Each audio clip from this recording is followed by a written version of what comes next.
కొన్నిసార్లు ఆయన మనకు సమీపంలో ఉన్నట్టుంటాడు, కొన్నిసార్లు దూరం అయినట్టు అనిపిస్తాడు. ఆయనేం దూరం కాడు, కానీ మనమే దూరం అవుతాం. కొన్నిసార్లు ఆయనకి సమీపంగా వెళ్తాం, కొన్నిసార్లు దూరం అవుతాం.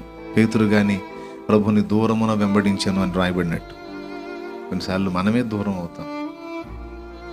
దేవునికి సమీపంలో ఉన్నప్పుడు దొరికే ఆనందం వేరు, వేరే వేరే వ్యాపకాల్లో పడి దేవునికి దూరం అవుతున్నప్పుడు కలిగే వేదన వేరు.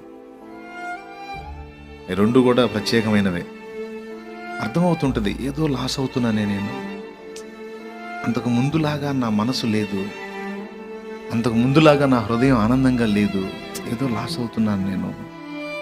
అన్నీ బాగానే చేస్తున్నానే, ప్రార్థన చేసుకుంటున్నాను, సువార్త ప్రకటిస్తున్నాను, పరిచర్య చేస్తున్నాను, అన్నీ బాగానే చేస్తున్నాను, బాధ్యతలు నెరవేరుస్తున్నాను, ఏదో మిస్ అయింది అనిపిస్తుంది.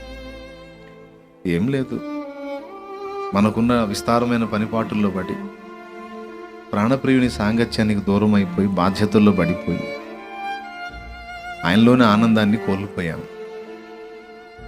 కొన్నిసార్లు అది మరణం కంటే వేదన అనిపిస్తుంది.